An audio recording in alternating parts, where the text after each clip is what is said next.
Have you ever asked yourself why? No matter how honest, kind, and hardworking you are, the people who seem the worst, the liars, the cheats, the ruthless, are the ones who get ahead? Why is it that the world rewards not fairness or virtue, but something much darker, something far less talked about? If you felt invisible in a room full of noise, passed over despite your efforts, or frustrated by the unfairness of life, you're not alone, and today, we're going to confront that brutal truth head-on. This video isn't for the faint of heart. It's not about sugarcoating or comfort. It's about understanding power as it really is not as we wish it to be.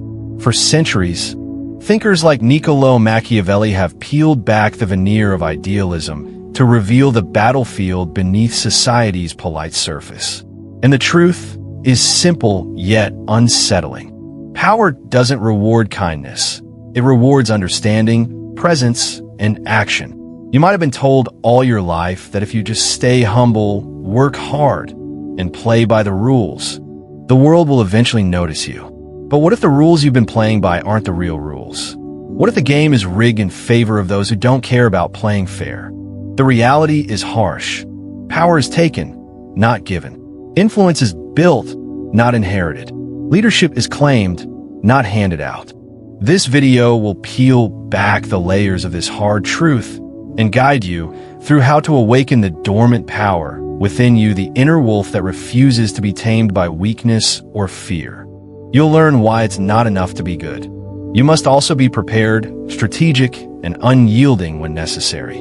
It's about mastering yourself first, then mastering the environment around you. Throughout this journey, you'll hear stories not just from history's great leaders, but from everyday life that illustrate how controlled ruthlessness, balance between fear and love, and strategic presence lead to real, lasting influence. We'll discuss why being nice can sometimes hold you back, why waiting for fairness is a trap, and how to stop being invisible in the world that rewards those who act decisively. By the end of this video, you'll understand that rising without permission isn't just a catchphrase, it's a mindset, a lifestyle, and the key to reclaiming your sovereignty in any area of life.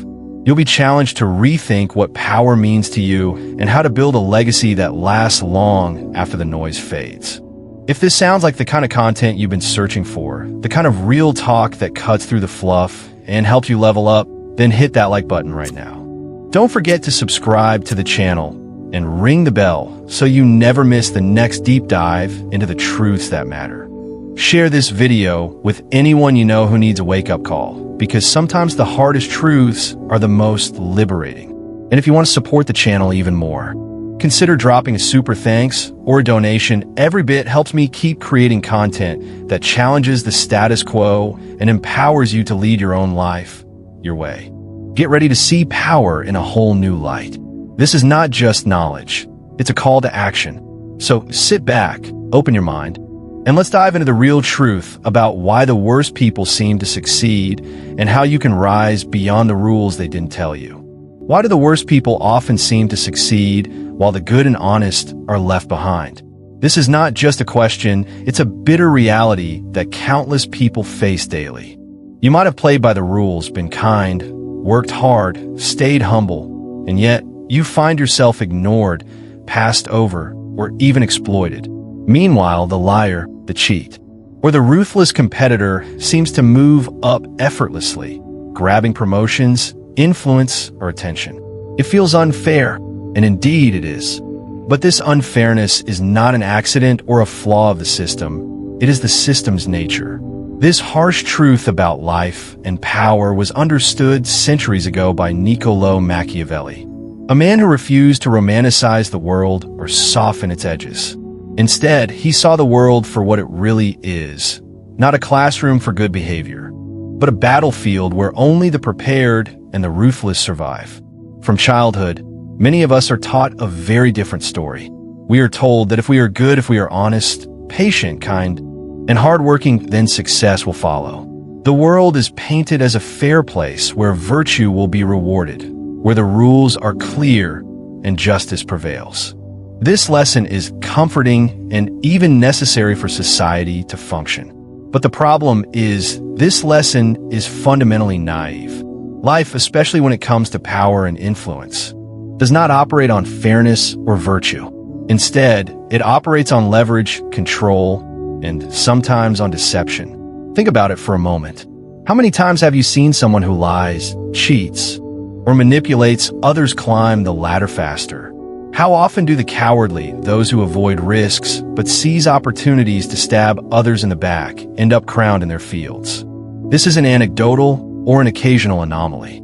It's a pattern that repeats across politics, business, and social life. The honest person is often trampled, not because they are less capable or less valuable, but because they lack the brutal understanding of the game's real rules. Machiavelli was one of the first to articulate this brutal reality clearly. He did not write to justify cruelty or immorality. Rather, he aimed to expose the mechanics behind power, stripped of any idealism. His work, The Prince, unmasks power's true nature, showing that leadership and success often require actions that are neither noble nor kind. According to Machiavelli, those who succeed are not necessarily those who do what is right or moral, but those who are willing to act decisively, sometimes ruthlessly, to secure their position and influence. Machiavelli's insight is particularly relevant because it shatters the comforting myth that the world rewards virtue. He understood that the world is chaotic, unpredictable, and competitive. It is a place where good intentions often get crushed underfoot by cold calculation and strategic moves. The key lesson is that to succeed, one must first understand this battlefield, how it operates, who controls it, and what the real currency of success is. Consider the famous story of the political machinations in Renaissance Italy, where Machiavelli himself lived. Numerous city-states were ruled by princes who often rose to power through a mix of cunning, betrayal, and sometimes outright violence. Honorable leaders were frequently replaced by those who mastered the art of manipulation and force. This wasn't because the people were inherently evil, but because the system demanded it. Those who played fair were often outmaneuvered, sidelined, or destroyed. To put it simply, the world is not a classroom where the good student gets the reward and the rule breaker gets punished. It is a battlefield where those who hesitate, those who rely solely on kindness and decency, become easy prey. The battlefield is not just physical, it's social, psychological, and political. It's the invisible arena where careers are won or lost, reputations are made or destroyed, and influence is gained or lost. If you enter this arena with only good intentions and without understanding the terrain, you will almost certainly be trampled. The psychological toll of this realization can be immense. Many good people suffer quietly, wondering why their integrity and hard work don't pay off. They blame themselves, thinking maybe they weren't assertive enough or lacked certain skills. But the truth is often that they were fighting with one hand tied behind their back, playing by rules that others ignored entirely. Meanwhile, those who bend or break the rules walk freely, seizing opportunities and controlling the game. Look at the corporate world, for example. It is often said that nice guys finish last. This cliché contains a kernel of truth. A study by the Harvard Business Review found that while kindness and cooperation are valued, too much kindness without assertiveness can lead to being overlooked for promotions or leadership roles. Employees who avoid conflict, never speak up, or don't push their interests may be respected but not seen as leaders. On the other hand, individuals who strategically navigate office politics, even if it means some manipulation, often rise faster. The difference is not always moral but tactical. This doesn't mean that you must become a liar or a cheat to succeed. It means that if you want to win in this battlefield, you must understand how power works. Power is not about virtue. It is about leverage, influence, and the ability to shape outcomes. You need to be aware of the battlefield's realities and prepare accordingly. To fail to do so is to accept invisibility or defeat. A famous example from recent history is Steve Jobs, co-founder of Apple. Jobs was not known for being the nice guy in the office. He could be brutally demanding, uncompromising, and sometimes harsh with colleagues and employees.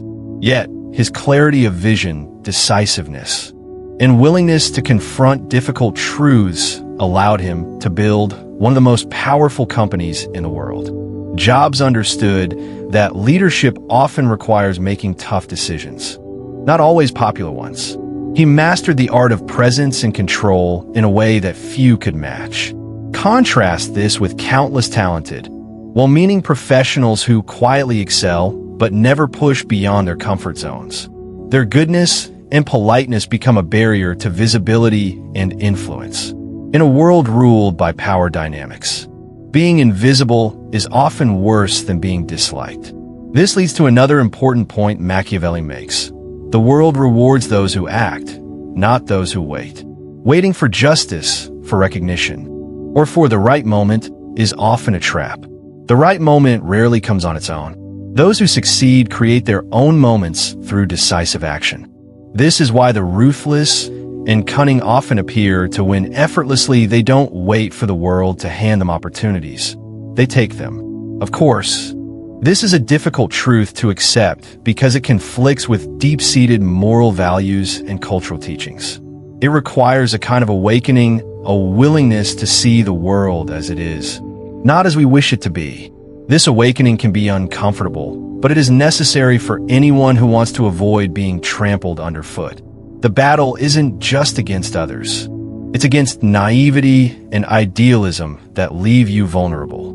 If you continue to operate with only kindness and fairness as your armor, you're like a soldier in full-plate armor, but no sword or strategy. You will fall to the swift and cunning every time. So what does this mean practically?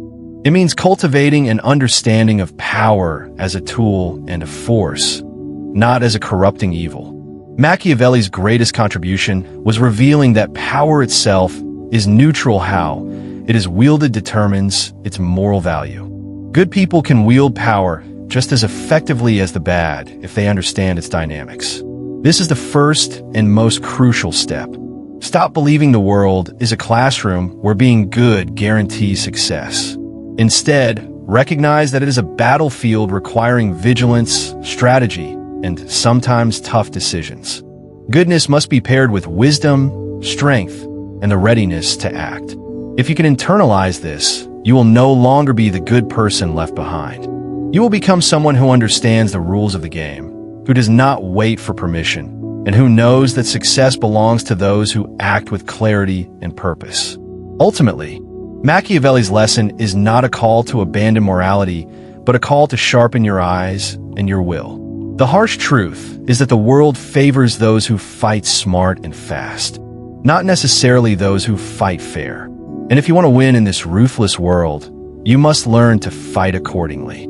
Power is often misunderstood, especially by those who believe it is connected to virtue or kindness. Many grow up with the idea that if you are good, honest, and fair, you will naturally rise and succeed. The truth, however, is far more complex and less comforting. Power does not reward virtue or goodness. Instead, power is about understanding, presence, and decisive action. It is not about being nice. It is about being effective and strategic.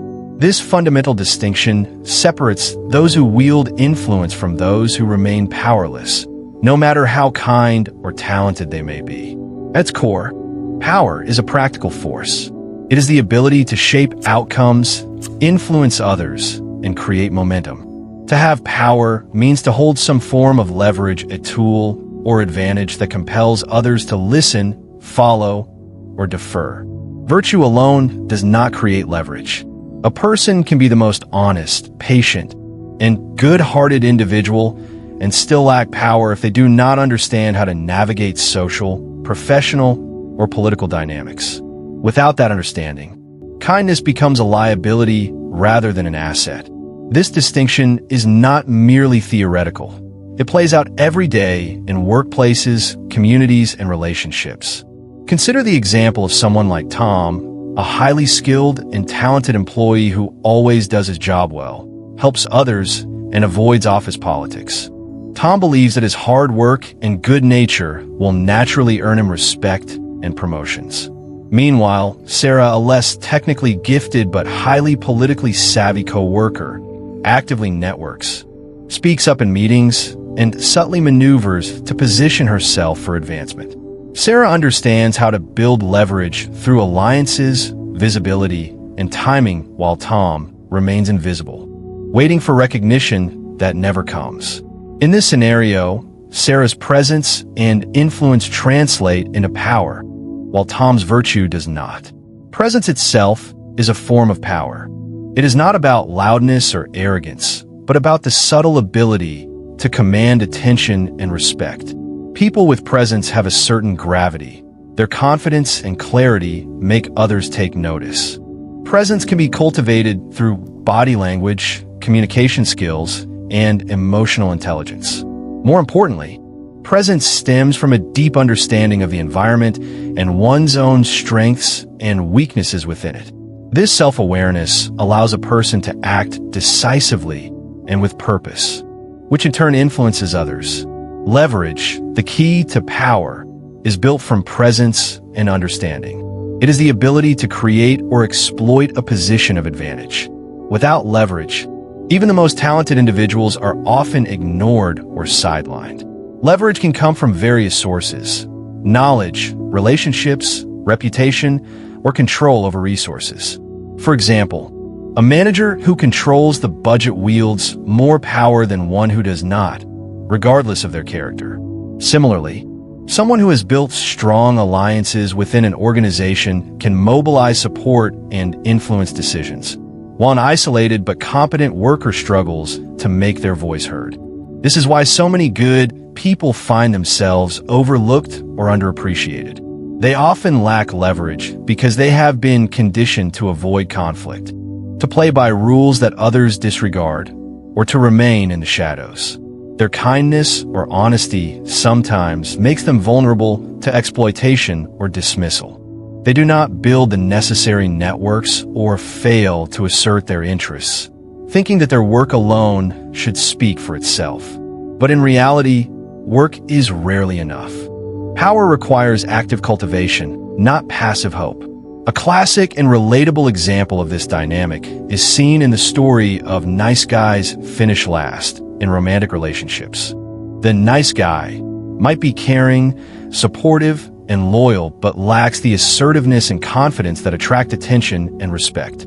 Conversely, someone more confident, even if flawed or self-interested, often commands more influence and opportunity in romantic or social settings. This is not to excuse bad behavior, but to illustrate how power dynamics often override pure goodness. Understanding power also involves recognizing that it is often about perception as much as reality. People respond to those who project confidence and control. If you appear uncertain, indecisive, or passive, others are less likely to follow or take you seriously. Power is about managing impressions and emotions, not just facts. Those who master this art can shape narratives and direct social currents to their advantage. Importantly, power is not inherently evil or corrupt. It is a tool that can be used for various purposes. The difference lies in how power is wielded, not whether one has it. Kindness and ethics can coexist with power if one understands the mechanisms behind it. But ignoring or misunderstanding these mechanisms means forfeiting influence and control to those who do not hesitate to act strategically. This reality was keenly observed by Machiavelli, who pointed out that it is better to be feared than loved if one cannot be both. This statement is not about cruelty, but about the effectiveness of presence and control. Fear, in this context, means respect born of power, not terror. People may love a kind person, but will not necessarily follow or defer to them if they lack power. The presence that commands respect often transcends mere niceness. In practical terms, building power means learning to act strategically, developing relationships that create leverage, and cultivating a presence that influences others. It requires awareness of one's environment, timing, and the ability to act decisively. It means speaking up, setting boundaries, and sometimes making uncomfortable decisions. For instance, consider the story of Oprah Winfrey, who transformed her difficult beginnings into one of the most influential platforms in media.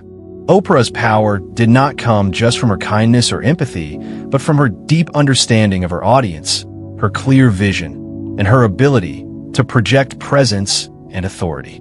She built alliances, made strategic decisions, and took bold steps that others might have avoided.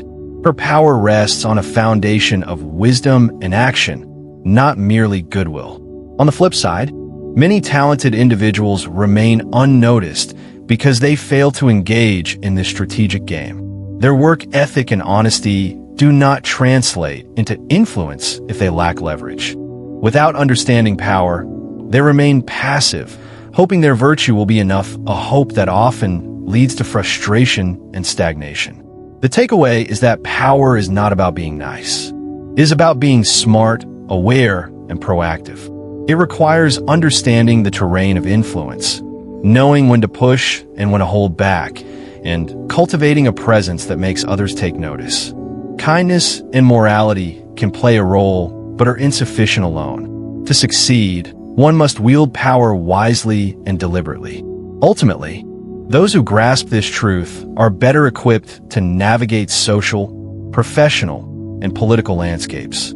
They are the ones who shape their destinies rather than wait for fate. Understanding power is not a call to abandon ethics, but a call to pair virtue with strategy, presence, and decisive action. Without this understanding, the good-hearted will continue to be overlooked, while the opportunists and the savvy rise. Power belongs to those who understand it, and use it, not necessarily those who are the kindest. Recognizing this is the first step toward not just surviving, but thriving in a world that values influence over innocence. The reality of power is that the world rewards those who know how to wield leverage, not those who passively wait for justice or fairness to come their way. In life, waiting politely for recognition or for someone else to hand you an opportunity is often the surest path to irrelevance. Leverage is the currency of influence. It's what allows some people to break through the noise, seize moments, and shape outcomes, while others, no matter how talented or kind, remain invisible. Understanding how to build and use leverage effectively is crucial to moving from the margins into the center of any arena, whether it's a workplace, a social group, or a political landscape. Leverage is not a mysterious force. It is a strategic combination of confidence, preparation, and an intimate understanding of the environment in which you operate. It's the ability to position yourself advantageously by knowing what others don't, anticipating moves before they happen, and acting decisively when the moment arises. Confidence plays a fundamental role here, not the kind of shallow bravado that masks insecurity, but the deep, grounded assurance that comes from competence and clarity of purpose. Confidence is the energy that draws attention and compels others to listen. It's what transforms someone from a background player to a leading figure. Preparation is the foundation of leverage. It means doing the work when no one is watching, mastering your skills, and gathering knowledge that sets you apart. But more than just individual competence, preparation involves understanding the social and political landscape around you. Who holds the real power? Where are the fault lines? What are the unspoken rules and dynamics?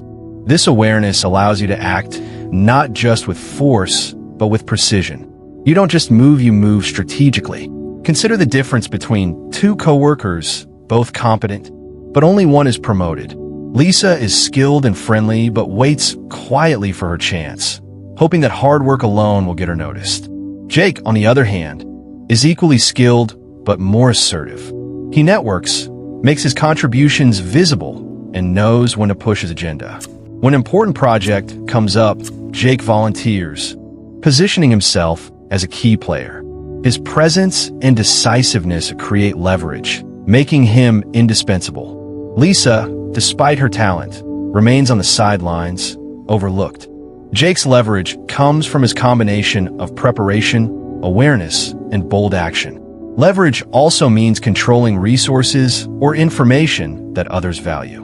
In politics, this might be key endorsements or funding. In business, it could be exclusive knowledge or relationships with influential stakeholders. Whoever controls these assets holds power. The person who knows the hidden dynamics of their environment can use that knowledge to negotiate, influence decisions, or even redirect outcomes. The rest are left reacting, powerless to shape the game. A practical example outside the workplace is social influence. Imagine a social circle where one person naturally takes the lead, organizing events, setting agendas, and making connections. This person's leverage comes from their ability to create value for others, manage relationships, and command presence. Others may be polite, likable, and kind, but without this strategic presence, they remain peripheral. The leader's confidence and ability to read the social environment give them the edge, drawing others in and shaping the group's direction. This brings us to the often misunderstood relationship between politeness and power. Being polite is generally viewed as a virtue, something everyone should aspire to. However, politeness is not inherently powerful. In many competitive environments, politeness can be a double-edged sword. When it prevents you from asserting your needs or limits your ability to negotiate, it becomes a weakness rather than a strength. The world does not reward those who simply wait politely. It rewards those who know when and how to be assertive. The common misconception is that politeness equals strength. But strength, in the context of power, is about clarity and impact, not just courtesy. A person who is always polite but never sets boundaries or makes bold moves risks becoming invisible. They may be liked but not respected, followed but not led.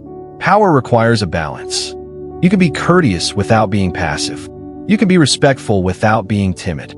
This nuanced approach allows you to maintain relationships while also commanding influence. Take the example of someone in a leadership role who is overly polite to avoid conflict. They might avoid difficult conversations or shy away from making tough decisions for fear of upsetting others. This politeness, while well-intentioned, can lead to a loss of authority and respect. Conversely, a leader who combines respect with decisiveness and clear boundaries gains leverage. Their presence is felt not because they shout or intimidate, but because they act with conviction and clarity. History offers numerous examples of individuals who understood the game of leverage. Winston Churchill, during World War II, exemplified this blend of confidence, preparation, and presence. His speeches and leadership galvanized a nation facing immense pressure. Churchill's power was not about being nice or popular. It was about commanding presence, decisiveness, and an unwavering commitment to his vision. He created leverage by understanding the political and military landscape and by acting with clarity at critical moments. On a smaller scale, consider how entrepreneurs succeed. Many startups fail not because their products are bad, but because the founders lack the leverage to convince investors, build networks, or navigate markets. Those who succeed often combine technical skill with the ability to present their vision compellingly, create strategic partnerships, and seize the right opportunities at the right time. Their power comes from leveraging their assets, knowledge, relationships, timing to influence others. Leverage is also about timing. Knowing when to act is as important as knowing what to do. Waiting too long often means losing opportunities. Acting too soon can be reckless. Those with leverage have the patience to wait for the right moment and the courage to strike decisively when it comes. This combination of patience and boldness creates a rhythm of power that keeps them ahead. Moreover, leverage is dynamic. It requires constant attention and adaptation. What gave you power yesterday may not work tomorrow. The environment shifts, alliances change, and new players emerge. Maintaining leverage means staying informed, continuously developing your skills, and being ready to pivot. It's an ongoing game of observation, preparation, and action. One common trap for many is to confuse being good or polite with having leverage. They believe that if they're just patient and kind, recognition will follow. But the truth is that leverage is earned, not given. It is created through a combination of strategy, confidence, and action. Waiting for justice or fairness without creating leverage is waiting to be invisible. In social and professional settings alike, Those who fail to build leverage often find themselves sidelined. Their talents and virtues go unnoticed because they lack the tools to translate those qualities into influence. They're good players, but not game changers. In contrast, those who understand leverage become the game changers. They shape conversations, influence decisions, and command respect. Their power is subtle but undeniable. They don't need to be the loudest or the most aggressive. Their presence alone is enough to make others pay attention. Ultimately, stopping irrelevance means mastering the game of leverage. It requires rejecting passivity, cultivating confidence, preparing meticulously, understanding your environment, and acting decisively. It means balancing politeness with assertiveness and virtue with strategy. In this game, power belongs not to the nicest, but to the most prepared and perceptive. The world rewards those who play to win, not those who hope for justice. This understanding is essential for anyone who wants to move from the shadows to the spotlight. It is the difference between being ignored and being indispensable, between being forgotten and being remembered. Mastering leverage is mastering the art of relevance in a competitive and complex world. Inside every person lies a profound metaphor: the wolf and the dog. These two animals represent opposing forces within us. One embodies the wild, fierce sovereignty of the self, while the other symbolizes submission, loyalty, and passivity. Understanding this metaphor is essential to grasping the concept of awakening your inner power, your sovereignty, without succumbing to cruelty or losing your moral compass. The wolf is not the villain of this story. Rather, it is the primal strength, the instinctual clarity, and the unyielding will that ensure survival and growth in a world that is far from gentle.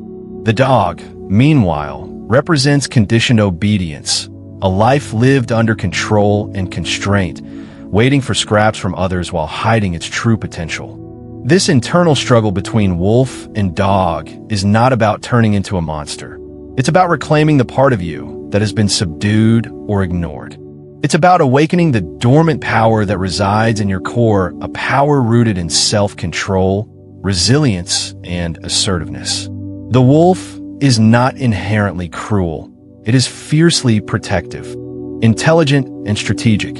It knows when to fight, when to retreat, and when to strike with precision. The dog, by contrast, tends to submit, hoping for safety by pleasing others, avoiding conflict, and living in quiet desperation. The wolf survives because it understands the harsh realities of the world and acts accordingly. The dog survives by hoping for kindness from forces beyond its control. Sovereignty is about embracing that wolf, not by abandoning kindness or morality, but by strengthening your self-mastery and boundaries. It's about standing firm in the face of adversity and knowing that your survival and dignity depend on your ability to protect and assert yourself. The world rewards those who can defend their space, who act with clarity and purpose, not those who hope to be spared by virtue of their goodness alone. To illustrate, imagine a situation in the workplace. A coworker is taking credit for your ideas, subtly undermining your efforts. The dog response is to stay silent, hoping this behavior will pass or that someone else will notice your contributions. This is the path of avoidance and passive suffering. The wolf response is to address the situation directly, set boundaries, and ensure your voice is heard. It's not about becoming aggressive or vindictive, but about asserting your rightful place with confidence and clarity. It's about not allowing others to diminish your value or control your narrative. Many people find this awakening difficult because they have been conditioned to equate power with cruelty and dominance with moral failure. The wolf within is often feared or misunderstood as a call to violence or selfishness. But true sovereignty is the mastery of self, not the domination of others. It is the calm assurance that comes from knowing who you are, what you stand for, and what you will no longer tolerate. I recall a personal story that captures this tension. Early in my career, I was naturally polite and accommodating, always striving to avoid conflict.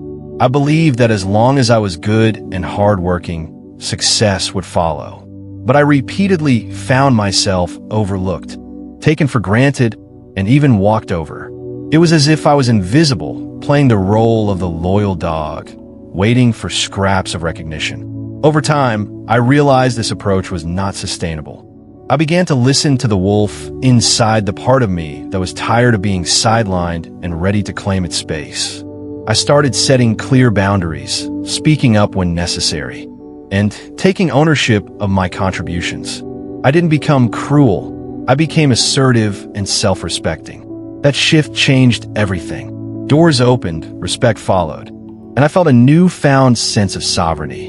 Emotionally, this awakening is often uncomfortable because it challenges lifelong beliefs and habits. It may bring feelings of guilt or fear, as if you are betraying your values. But this is a necessary discomfort, a sign of growth. The wolf's awakening requires you to shed old fears and embrace your full potential, including the strength to protect yourself and pursue your goals relentlessly. Connecting with your inner wolf means cultivating self-awareness and self-discipline. It means recognizing when you're defaulting to the dog mode of passivity and choosing instead to engage with clarity and purpose. It also means understanding that sovereignty is not about isolation or dominance, but about balance, being strong enough to stand alone when necessary, yet wise enough to collaborate and lead with integrity. Practical advice for awakening this inner strength includes setting personal boundaries, practicing assertive communication, and cultivating resilience through challenges. It involves regular reflection on your values and goals, ensuring that your actions align with your true self. Meditation, journaling, or mentoring can help clarify your vision and reinforce your sense of self. Ultimately, the wolf within is your spine, your edge, and your compass. It's the part of you that refuses to be diminished, that demands respect and acts decisively. Embracing this part of yourself does not mean abandoning kindness or becoming ruthless. It means reclaiming your sovereignty, the power to live authentically and command your life with strength and grace. It is a call to awaken, not to dominate, and to lead your life not as a submissive follower, but as a sovereign individual fully aware of the terrain you walk. The wolf is not your enemy. It is your true self waiting to be acknowledged and trusted. To awaken the wolf is to awaken your potential to survive, thrive, and lead in a world that respects strength, clarity, and sovereignty. Niccolò Machiavelli's famous assertion, "It is better to be feared than loved, if you cannot be both," remains one of the most provocative and misunderstood statements in political philosophy. On the surface, it seems to advocate cruelty or ruthless domination, but a deeper look reveals a profound insight into the complex dynamics of leadership and human nature. Machiavelli's paradox touches on the delicate balance between fear and love as tools of influence and power, emphasizing that while both have their place, fear often secures more stable and lasting respect. The statement does not suggest that a leader should be a tyrant who rules through terror and oppression. Instead, it reflects the harsh realities of governance and social control, where emotions like love are fickle and transient, whereas fear, properly managed, can enforce order and obedience.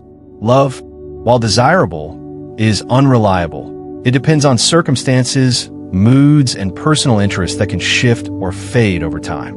Fear, however, when calibrated correctly, produces consistent behavior people obey because they want to avoid negative consequences, ensuring stability.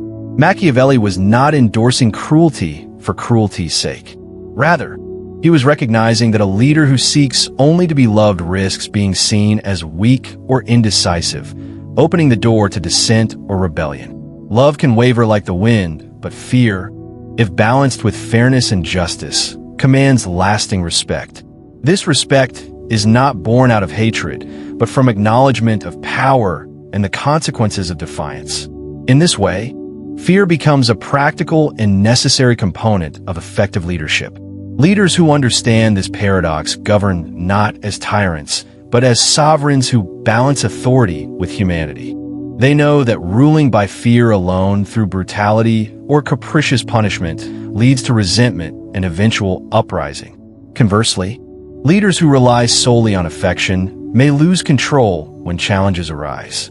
The key is to inspire enough fear to maintain order while showing enough justice and compassion to prevent hatred. Historical and modern examples illustrate this balance. Consider Winston Churchill during World War II. Churchill was a leader who commanded respect and a certain fear not through cruelty, but through unwavering decisiveness and clarity of vision. His speeches inspired the British people, instilling confidence but also a sober awareness of the dire consequences if they faltered.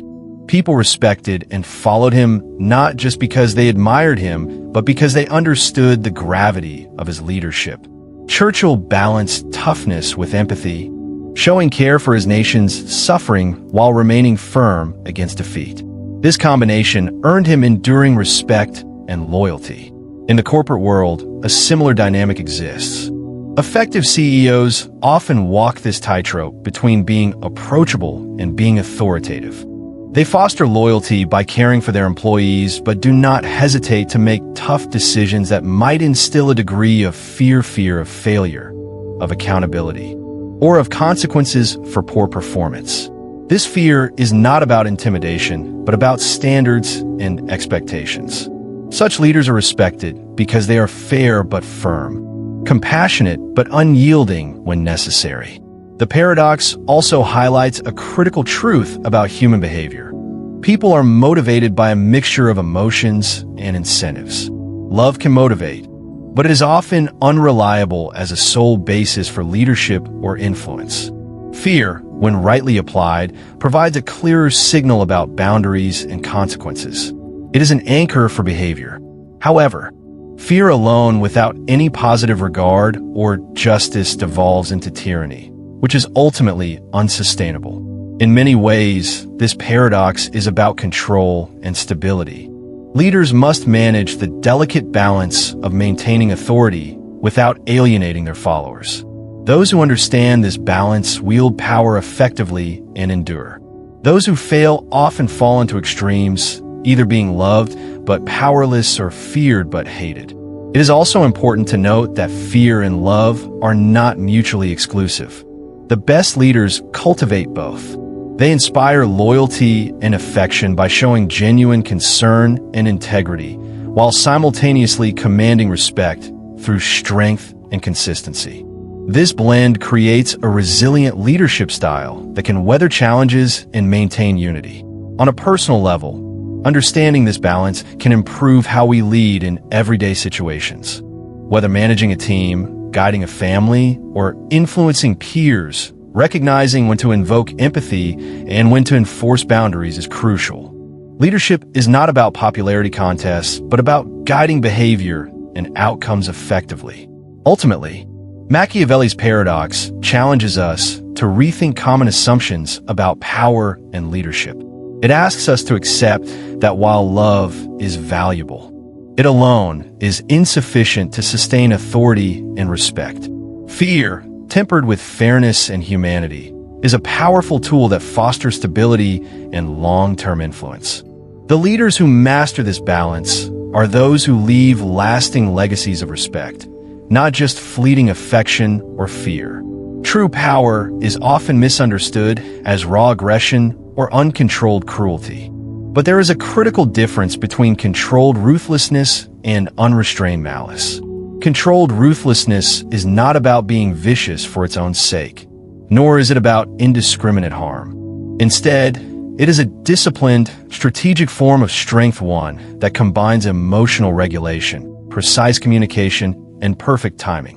Those who wield real power understand that it's not how loud you shout or how fast you strike, but how wisely and deliberately you choose when and how to act. This concept is essential because many confuse ruthlessness with cruelty or recklessness. Cruelty is impulsive, driven by anger or personal vendettas, often causing unnecessary damage and alienating allies. Uncontrolled aggression burns bridges, fosters resentment, and ultimately weakens one's position. Controlled ruthlessness, on the other hand, is a calculated tool. It is wielded not out of spite, but out of necessity and with a clear objective. When emotions run unchecked, anger, fear, frustration, leaders become predictable and vulnerable. History is full of examples where leaders lost their grip because they allowed passion to override reason. Emotional outbursts erode trust and respect, and they give opponents openings to exploit. In contrast, a leader who remains calm under pressure commands a different kind of fear and admiration. Their composure signals strength and stability, making others hesitate before challenging them. Moreover, communication is a crucial element in this equation. The words a leader chooses and the manner in which they deliver them can either escalate or defuse a situation. A leader with controlled ruthlessness knows the power of silence, the weight of a well-timed statement, and the impact of restraint. They do not waste energy on empty threats or aggressive displays, but make their intentions clear through measured, decisive language. This kind of communication builds respect because it shows confidence without unnecessary hostility.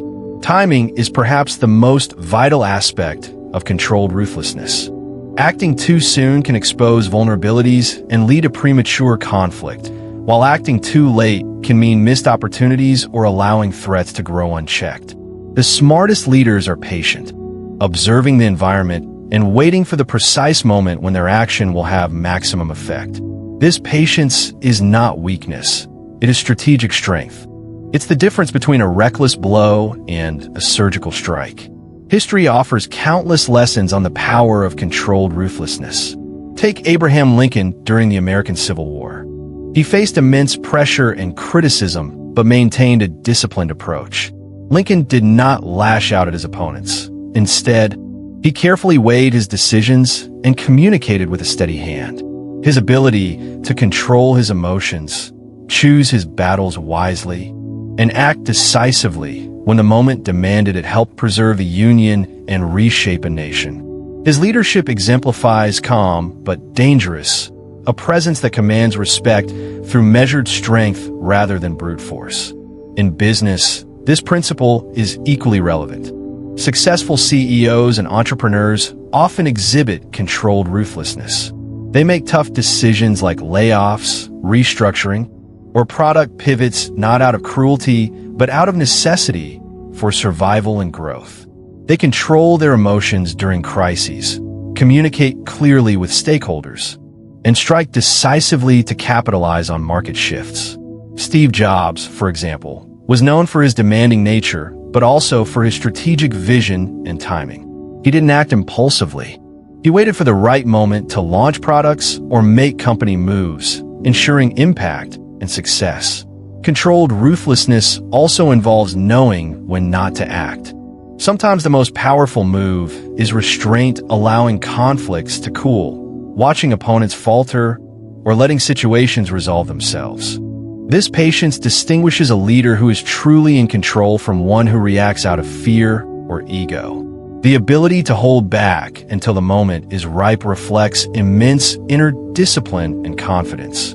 On a personal level, practicing controlled ruthlessness means cultivating emotional intelligence.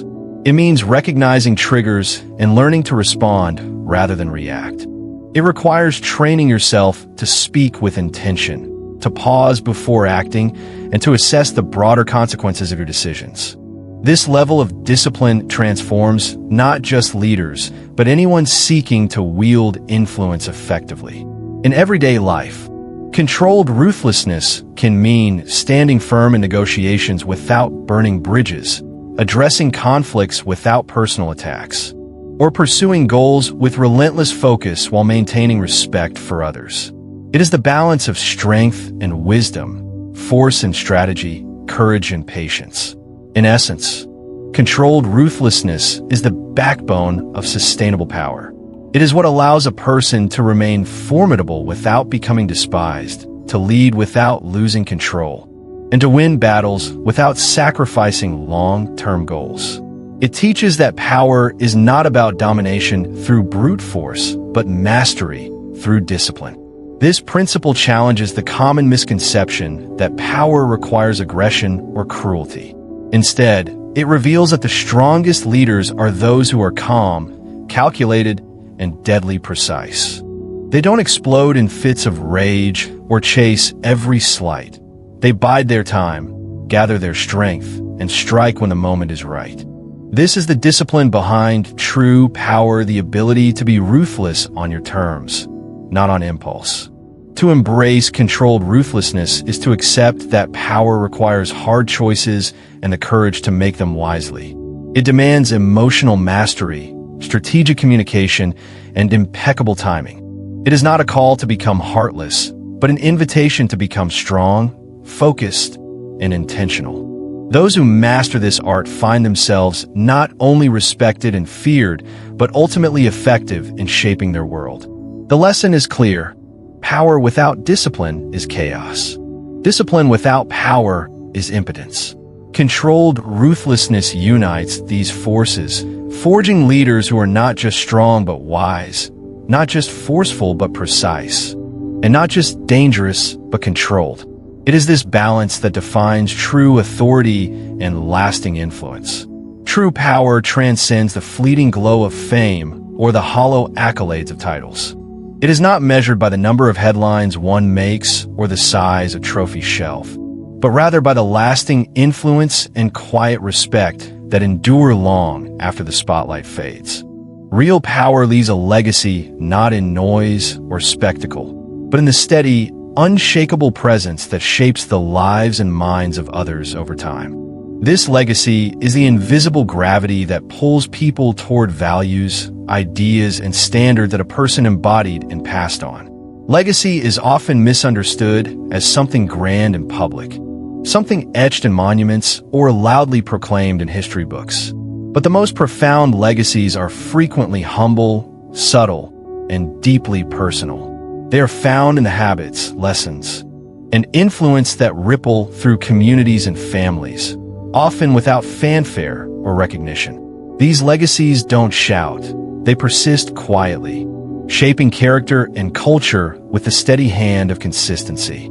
Take, for example, the story of a teacher who never received national awards or media attention but dedicated decades to mentoring students with unwavering commitment. Her influence was not celebrated on grand stages, but the countless lives she touched carried forward her lessons, integrity, and care. Former students might never publicly acclaim her, but in their actions, decisions, and values, her presence remains alive. This is the kind of legacy that outlasts the loudest praise. Similarly, many great leaders in history are remembered less for the spectacle of their reign and more for the enduring stability they fostered. Consider someone like George Washington, who stepped down from power voluntarily, setting a precedent for peaceful transitions of authority. His legacy is not merely his role as a founding father, but the principle of leadership as service, discipline, and restraint. His presence is felt in the democratic foundations that continue to guide a nation, not in a constant clamoring for personal glory. Building such a legacy requires more than momentary success. It demands consistency and self-mastery. It is the work of being reliable, principled, and strategic over time. The person who seeks to leave a powerful legacy understands that influence is built through daily choices, through the courage to stand firm on values, the humility to learn and adapt, and the discipline to act with intention. Presence, in this context, is not about commanding attention with flamboyance or loudness. It is about cultivating a steady, grounded energy that makes others feel safe, respected, and inspired simply by your existence. Presence is felt through the quality of one's character and the alignment between words and actions. People who embody such presence naturally attract respect and loyalty without demanding it. In leadership and relationships alike, presence is a form of silent power. It creates a gravitational pull that draws people in and fosters trust. Those who have mastered their presence do not need to dominate conversations or assert authority aggressively. Their steadiness alone shapes the dynamics of any room. They listen more than they speak, act more than they promise, and lead by example rather than decree. A contemporary example can be found in figures like Fred Rogers, known affectionately as Mr. Rogers. Though never a traditional leader or power figure, his presence marked by kindness, consistency, and genuine care left a legacy that continues to influence generations. He demonstrated that true power often comes from humility, patience, and authenticity, creating impact not through force, but through lasting emotional connection. Legacy and presence are deeply intertwined with self-control and strategic thinking. It is not enough to be strong or influential in the moment. One must manage one's influence to ensure it endures. Reckless ambition or impulsive actions might yield short-term gains, but often erode trust and respect over time. Sustainable power requires a long view, the wisdom to prioritize what matters, and the discipline to cultivate relationships and environments that thrive beyond individual tenure. Ultimately, the respect and influence that constitute a true legacy arise from the synthesis of self-mastery and strategic vision. Those who leave powerful legacies do so not because they sought glory, but because they committed themselves to a higher purpose and lived it consistently. Their power is not flashy or temporary, but rooted in the deep human need for stability, integrity, and meaningful connection. This understanding reshapes how we view success and power. It calls us to look beyond immediate rewards and recognize that what we build in ourselves and for others through presence, values, and quiet influence defines our real impact. The gravity of a true legacy pulls at the fabric of lives, communities, and even nations, shaping futures in ways no spotlight or title ever could. In the end, power that lasts is power that serves, power that inspires, and power that endures quietly but irrevocably in the hearts and minds of those who follow. This is the essence of legacy and presence, the silent but unstoppable force behind true, lasting influence. Power is not something handed to you on a silver platter. It isn't a gift bestowed by others out of kindness, fairness, or recognition. True power must be seized, claimed with intention and unwavering resolve. This is the fundamental truth that many fail to grasp, waiting in vain for justice or acknowledgement to arrive on their doorstep. The world doesn't owe anyone a path to the top. It doesn't pause for those who wait politely. To rise to truly lead and influence, you must stop asking for permission and start taking what is yours. The lesson throughout this journey is clear. Power is not granted. It is earned, taken, and maintained through action and presence. You cannot afford to wait for the world to validate your worth or to hand you a chance. That kind of waiting is passive and leaves you vulnerable, invisible, and irrelevant. Instead, you must embody the mentality of the sovereign, someone who acts with authority, clarity, and self-mastery. Sovereignty means owning your existence unapologetically and commanding your place in any arena you enter. Awakening the wolf inside is the first step in this transformation. The wolf is not a creature of chaos or cruelty, but of focused strength and self-reliance.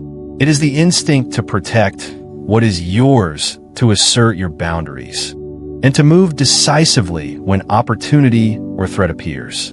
This inner wolf is the core of leadership, the source of confidence, resilience, and the unshakable presence that sets leaders apart. When you awaken this force, you stop being a passive observer in your life and become the author of your destiny. Building this presence and vision isn't about domination or loudness. It's about developing a magnetic clarity that others can't ignore. It's about knowing exactly who you are, what you want, and what you will no longer tolerate. This kind of leadership radiates from within, commanding respect without demanding it. People naturally gravitate toward those who carry themselves with this kind of conviction. This is why waiting for fairness or validation is a trap. Those who expect the world to be just or to reward virtue often find themselves sidelined. Instead of wasting energy on hope or complaint, the sovereign man or woman chooses to act. They take responsibility for their future, create their own opportunities, and refuse to be confined by societal expectations or norms that seek to keep them small. The call to action here is simple yet profound. I rise without permission. This declaration is not just words. It is a mindset, a commitment to self-empowerment and leadership. It means stepping into your power boldly, without apology, without waiting for a green light from anyone else.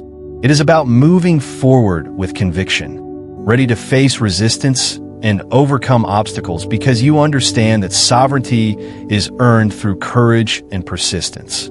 Countless examples throughout history and everyday life demonstrate the power of this choice. Consider individuals who refuse to be limited by circumstance or rejection, people who carve their own paths despite systemic barriers or societal doubts. Their success wasn't handed to them. It was forged through relentless determination and an unyielding refusal to be sidelined. Their legacies remind us that permission is a myth. What matters is action. This mindset transforms how you engage with the world. It shifts you from a reactive state, where you hope to be noticed or validated, to a proactive state, where you define your own narrative. Sovereignty is about control over your life and decisions, not control over others. It's about self-mastery, accountability, and strategic vision. When you embrace this, you become a force that shapes your reality rather than one shaped by it. Rising without permission also means embracing discomfort and uncertainty. It requires stepping into the unknown, facing fears of failure or rejection head-on. But this is where growth happens beyond the comfort zone, beyond the familiar. The sovereign leader understands that discomfort is a necessary companion on the path to greatness and chooses to move forward regardless. In practical terms, this might look like speaking up in situations where you would have remained silent, taking risks others avoid, or asserting your boundaries firmly in relationships or workplaces. It might mean pursuing goals with relentless focus, even when support is lacking or when the odds seem stacked against you. Every step taken without permission is a step toward reclaiming your power. Ultimately, the choice to rise without permission is the choice to reclaim your sovereignty. It is an act of defiance against passivity, complacency, and the limiting beliefs that hold so many back. It is a declaration that your life is yours to lead, your voice yours to use, and your future yours to build. This path is not easy, but it is rewarding beyond measure.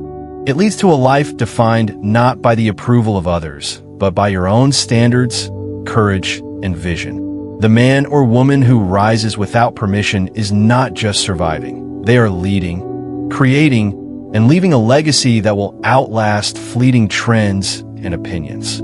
The power to rise is within you, waiting to be claimed. It requires no validation from the outside world, only your willingness to act, to stand firm, and to lead without hesitation. This is the essence of sovereignty. The freedom to define your own destiny, the strength to carry your mission, and the courage to rise, always without asking for permission. Now that we've walked through the brutal realities of power, the wake-up call that the world isn't fair, that kindness alone doesn't carve thrones, and that sovereignty must be claimed without asking for permission, where do you go from here? The choice is yours. You can continue waiting for justice that never arrives, hoping someone will notice your hard work, or that fairness will suddenly become the rule of the game. Or you can make the bold decision to awaken your inner wolf, the strength, presence, and vision that lie dormant inside you and rise without asking for permission. This is the moment where ordinary people step into leadership, where invisible individuals command rooms and influence outcomes. Remember, power isn't about cruelty or domination. It's about self-mastery and clarity. It's about being calm, but dangerous, acting with precision, not impulsivity. True leaders don't rage or explode. They calculate, wait, and strike when it counts. This kind of power earns respect. Not fear based on terror, but fear rooted in certainty and presence. Your legacy, the gravity you leave behind, will not be found in applause or fleeting likes, but in the silent respect you command. It is the invisible force that shapes how people respond to you long after you've left the room. Are you ready to build that legacy? To move from being overlooked to unforgettable? This channel is here to support you on that journey. If this video has challenged your perspective or sparked something inside, please like it and share it with someone who needs to hear this message. Don't forget to subscribe and turn on notifications so you never miss these truths that can change how you navigate your world. If you want to go deeper and help this channel grow, your super thanks and donations go directly toward making more empowering, no-nonsense content. Every contribution fuels this mission to cut through the noise and help you rise on your own terms. So I want to hear from you. Comment below with your commitment. I rise without permission. Make it real.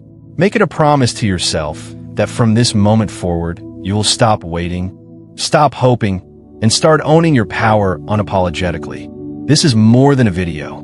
It's a movement toward sovereignty, clarity, and decisive action. You don't have to wait for permission anymore. The time to lead your life is now. Rise, not just to be seen, but to be felt. Rise to build a legacy worth remembering. Thank you for watching. Stay strong, stay sharp, and keep rising. I'll see you in the next video.